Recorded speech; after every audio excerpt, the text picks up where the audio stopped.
M'dzina la Atate ndi la Mwana ndi la Mzimu Woyera. Amen. Tikulandireni abale ndi alongo mwa Ambuye pano pa Tiyankhuleni Ambuye. Lero lachisanu pa 23 August 2024. Ndipo mawu athu oyamba lero akuchokera mu buku la Ezekiel mutu 37 kuyambira ndime ya 1 kulekezera ndime ya 14. Amene akutiwerengera mawu oyamba ndi Clara Zulu wa Holy Childhood, utumiki wa ana, kuchokera ku Immaculate Conception Tunga Parish mu Archdiocese ya Blantyre. Ndipo uthenga wathu wabwino wa lero ukuchokera mu uthenga wa Mateyo mutu 22 kuyambira ndime ya 34 kulekezera ndime ya 40.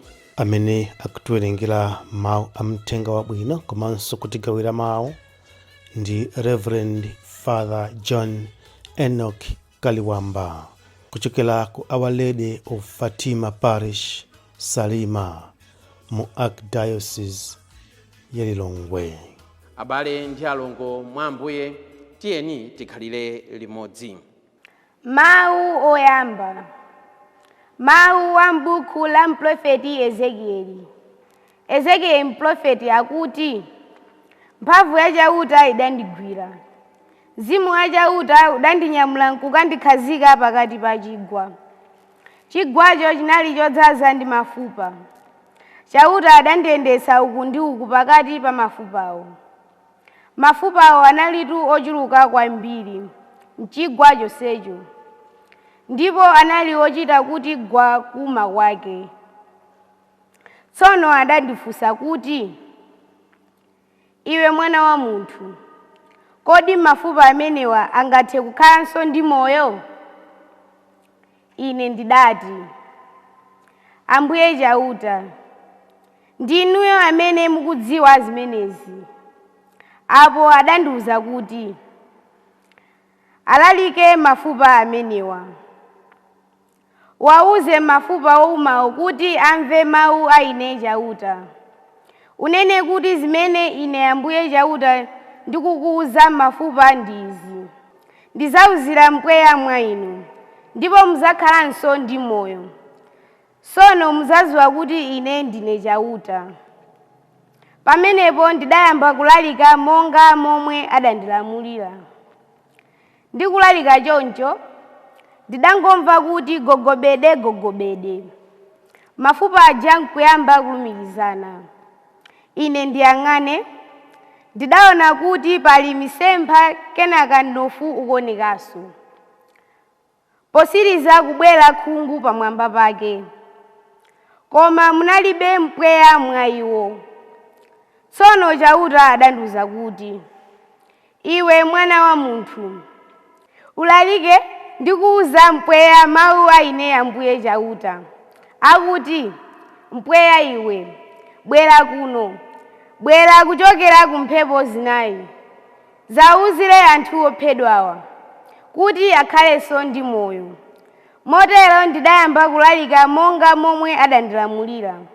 Tsono mpweya udalowa mwa iwo, ndipo akufa aja adakhalanso ndi moyo, nayimirira. Linali gulu lalikulu kwambiri la nkhondo. Kenaka chauta adandiwuza kuti, iwe mwana wa munthu, mafupa amenewa ndi a Israeli onse.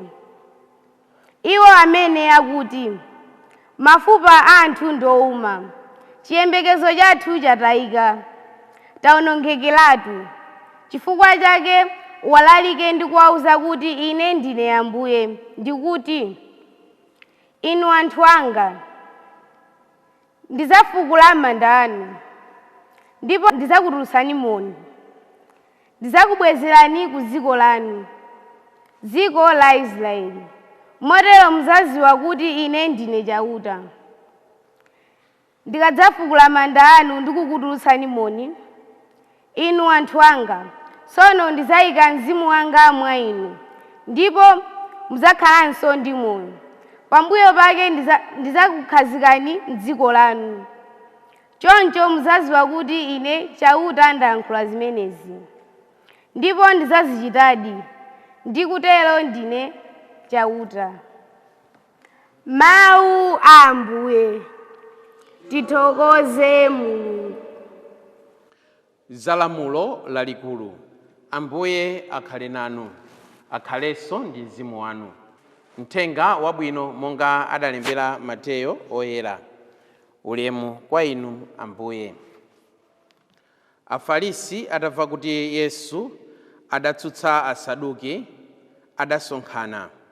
Tsono mmodzi mwa iwo, katswiri wa malamulo, adafunsa Yesu funso kuti amutape mkamwa. Adati, Aphunzitsi, kodi mwa malamulo onse a Mulungu lalikulu ndi liti? Yesu adamuyankha kuti, uzikonda chauta Mulungu wako ndi mtima wako wonse, ndi moyo wako wonse, ndi nzeru zako zonse. Limeneyi ndiye lamulo lalikulu ndi loyamba ndithu. Lachiwiri lake lofanana nalo ndi ili: uzikonda mnzako monga momwe umazikondera iwe wemwe. Malamulo onse a Mose ndiponso zonse zimene aneneri adaphunzitsa zagona pa malamulo awiriwa. Mthenga wa Ambuye. Ulemu kwa inu Ambuye Yesu Khristu. Uthenga wabwino wa lero ndi uthenga umene taumva maulendo ochuluka okhudza lamulo lopambana. Koma ngakhale uthenga wabwino wa lero taumva maulendo ochuluka, koma ndi uthenga umene ukubweretsanso maphunzironso ochuluka m'moyo mwathu, amene akutipempha kunena kuti mwina titamva za lamulo lopambana tiyambe kulikhala lamulo lopambanalo. Kodi ndi maphunziro otani? Kodi ndi ziphunzitso zotani zimene uthenga wabwino wa lero ukubweretsa? Tikumva kunena kuti Afarisi atamva kuti Yesu adatsutsa Asaduki, Afarisiwo ati adasonkhana. Kenaka nkhani ija tsopano ikungotembenuka. Yayamba ndi Afarisi amva kunena kuti Ambuye Yesu watsutsa Asaduki. Kenaka Afarisi aja asonkhana. Kenaka tikumva kunena kuti mmodzi mwa iwo amene anali mphunzitsi wa malamulo adawafunsano Ambuye mongofuna mowatapa mkamwa kuti kodi lamulo lopambana ndi liti. Apapa ndiye kuti tikuona kunena kuti magulu onse amene anali very controversial, magulu onse amene amatsutsana ndi Ambuye Yesu kawirikawiri akutchulidwamo amenemo. Pali gulu lija la Afarisi limene lamva kunena kuti Ambuye Yesu awatsutsa Asaduki, limene likusonkhana. Kenaka pali gulu lachiwiri la Asadukiwo amene atsutsidwa aliso mkatikati momwemo. Kenaka tikumvanso kunena kuti amene akutuluka ndi kufunsafunso ni mphunzitsi wa malamulo. Magulu atatu amene anali kudziwika kunena kuti amatsutsana ndi Ambuye Yesu ali pomwepo akuyenda nawo Ambuye Yesu. Kodi zimenezi zikutiphunzitsa chani? Poyambirira penipeni kunena kuti moyo mwathu muno adani a moyo wathu sakhala nafe kutali ayi, amakhala nafe pafupi. Moyo mwathu muno timati tikamakhala mwina timadandaula ife atumiki a Mulungu kuti iyayi mwina ansembe sakugwirizana, iyayi mwina masistere sakugwirizana, over and above nkumadandaula kunena kuti iyayi mwina ansembe akhristu sawakonda, iyayi masistere akhristu sawakondanso iyayi.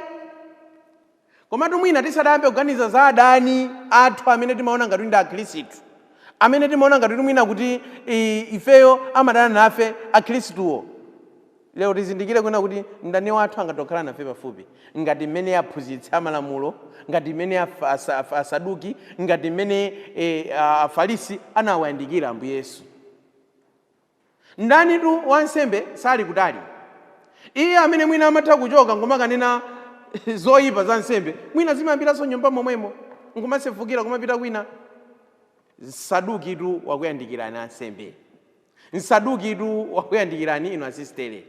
Mwinanso nafeso m'mabanja monso timaganiza ngati kuti ndani wathu ndi aja amanena mabodza kutali aja, amene aja amapeza mphamvu chifukwa chonena kuti ifeyo timati tikakhala ngati mamuda timati tinendena kwatira panja.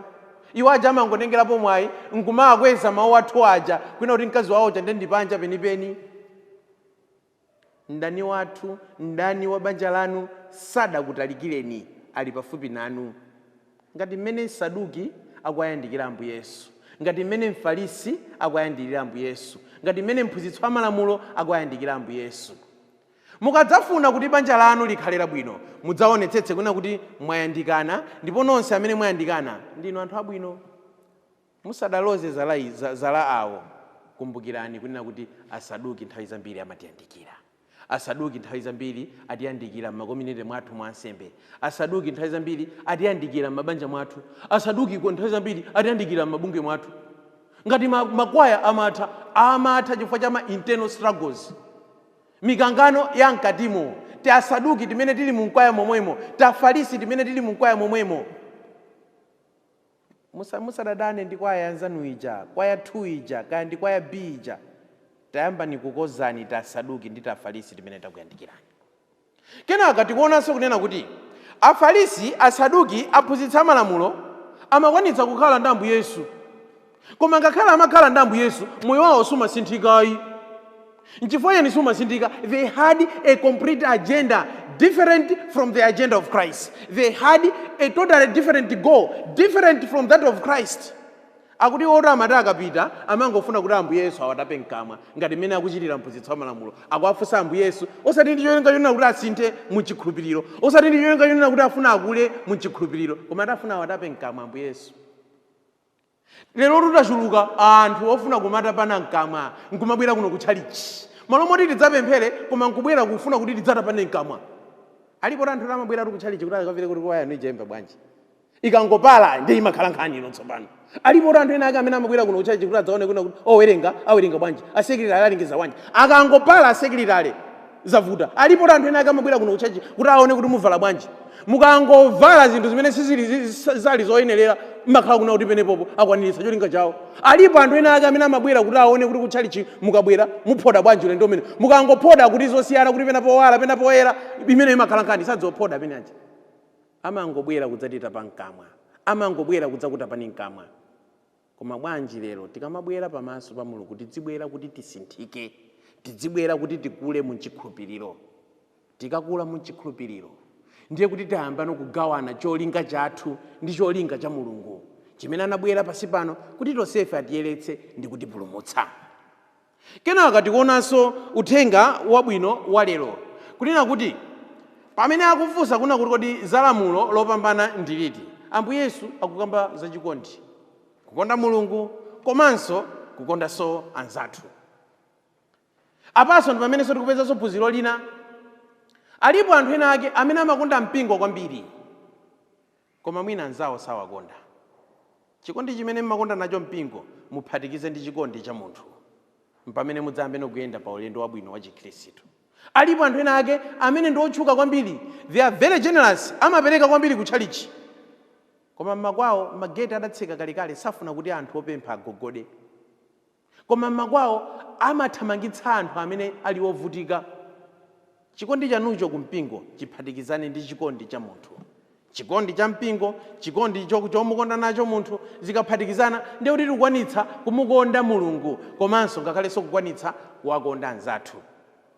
Kenaka tikamabwera m'mipingomo, uthenga wabwino ukutiphunzitsanso kena kuti malamulo tikuyenera kuti tichite opatsidwa. Akufunsa kuti kodi lamulo lopambana ndi liti. Kusizira akulowa mu institution imene ili ndi malamulo. Ndipo malamulo akuyenera kuti achite kuwauza kuti malamulo ndi awa. Ambiri mwa ife timakhala pa Chikhristu koma timafuna kuti Chikhristu chiziyendera malamulo anga. Ambiri mwa ife timakhala pa mphakati koma timafuna kuti mphakati uziyendera zimene ine ndikufuna. Ambiri mwa ife mwinanso timakhalanso musembe ngomafuna kuti usembewo ndidziuyendetsa mmene ine ndikufunira, osati zimene usembewo manena. Akuchita kupatsidwa malamulo kuti malamulo opambana ndi awa. Nanunso dzaloleni moyo mwanu kuti muchite kupatsidwa malamulo musembe. Dzaloleni kuti mupatsidwe malamulo kumphakati. Mudzalolere kuti mupatsidwe malamulo kubanja. Osalikhala banja mmene niyo mukufunira koma mukhale banja mmene Mulungu akufunira. Ndiye kuti mwamulola Mulungu kuti akupatseni malamulo adzikutsogolerani mu banja mwanumo. Ngati zinthu zikulephereka masiku ano, ngati mabanja akulephereka masiku ano, chifukwa chonena kuti tasankha kuti tiwayendetse ndi malamulo tathu osati malamulo a Mulungu.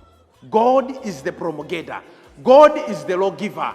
Tikadzalola kuti Mulungu akhale otipatsa chilamulo, tidzatsatira zimene mulungu akufuna ndipo tidzakwaniritsa zimene mulunguyo akufuna. Amen.